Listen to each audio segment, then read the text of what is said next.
అమరావతి దేవతలు నడయాడిన పుణ్యభూమి. దేవేంద్రుడు ప్రతిష్ఠించిన అమరలింగేశ్వరుడు కొలువైన ధన్యభూమి. దేవేరి కనకదుర్గమ్మ ఒకవైపు, పానకాల నృసింహుడు మరోవైపు, మధ్యలో ఉత్తర వాహిని రమణీయ కృష్ణమ్మ. శాతవాహనుల రాజధానిగా, బౌద్ధుల ఆధ్యాత్మిక క్షేత్రంగా ప్రపంచ ప్రఖ్యాతిగాంచిన అమరావతి స్తూపంతో ఆచార్య నాగార్జునుడు తిరగాడిన ప్రాంతంగా విరాజిల్లింది. ఆత్మ బలిదానంతో తమిళనాడు నుండి ఆంధ్ర రాష్ట్రం సాధించుకుని ఒకసారి రాజధాని లేకుండా నిలబడ్డ ఆంధ్రప్రదేశ్ మరోసారి తెలంగాణ విభజనతో రెండవసారి కూడా రాజధానిని కోల్పోయింది. ఆంధ్రుల ఆకాంక్షలకు రూపమిస్తూ అన్ని ప్రాంతాలతో కనెక్టివిటీ కలిగిన ప్రాంతంగా కృష్ణానది తీరాన ఉన్న అమరావతిని ప్రజా రాజధానిగా నిర్ణయించారు. రాజధాని నిర్మాణం కోసం చేయాల్సిన మొదటి అడుగు భూసేకరణ. ముఖ్యమంత్రి గారి దూరదృష్టిపై నమ్మకంతో అమరావతికి చెందిన 29,000 మంది రైతులు స్వచ్ఛందంగా ముందుకు వచ్చి దేశంలోనే మొదటిసారి 34,000 ఎకరాల భూమిని రాజధాని నిర్మాణం కోసం అప్పగించారు. దేశవ్యాప్తంగా పవిత్ర ప్రాంతాల నుండి తీసుకొచ్చిన మట్టి, పుణ్య నదుల నుండి సేకరించిన నీటితో ప్రధానమంత్రి నరేంద్ర మోడీ గారి చేతుల మీదుగా ముఖ్యమంత్రి చంద్రబాబు గారి విజన్కు పునాది పడింది.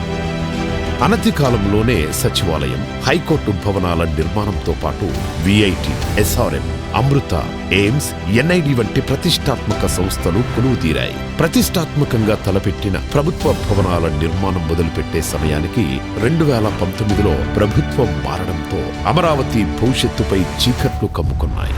2019 నుండి 2024 వరకు నాటి ప్రభుత్వం చేసిన విధ్వంసం కారణంగా వేల కోట్లతో చేపట్టిన నిర్మాణ పనులు ఆగిపోయాయి. రోడ్లు దెబ్బతిన్నాయి. దారి తెన్ను లేకుండా పోయింది. చదును చేసిన భూమిలో పునాదుల్లో నీరు చేరి పిచ్చి మొక్కలతో, పొదలతో 5 ఏళ్ల పాటు గ్రహణం వీడని సూర్యుడిలా అమరావతి మసకబారింది. 3 రాజధానుల ఆటలో రాష్ట్రానికి రాజధాని అనేదే లేక భవిష్యత్తు అంధకారమైంది.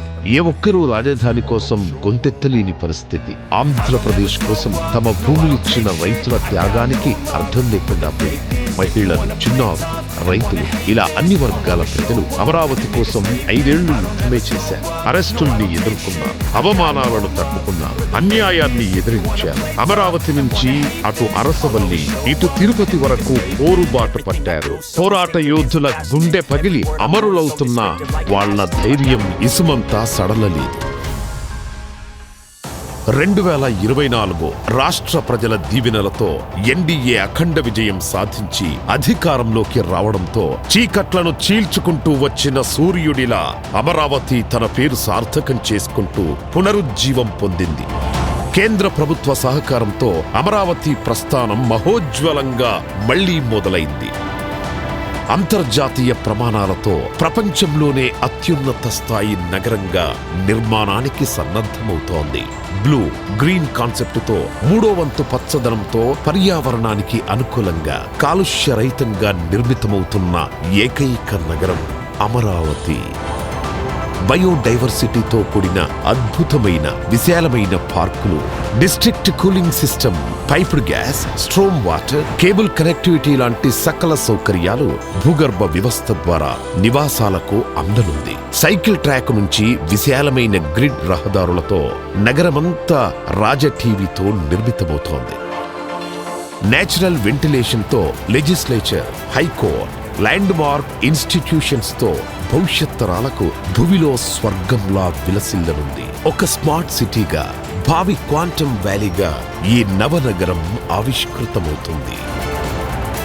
అమరావతి కేవలం నగరం కాదు, 5 కోట్ల మంది భవిష్యత్తుకు భద్రతగా నిలుస్తూ ఆర్థిక భరోసానిచ్చే స్వయం ఆధారిత కల్పవృక్షం. రాష్ట్ర నలుమూలల నుంచి ఉద్యోగం, ఉపాధి కోసం పొట్టచేత పట్టుకొని వచ్చే ప్రతి ఒక్కరికి అక్షయ పాత్ర కానుంది మన అమరావతి.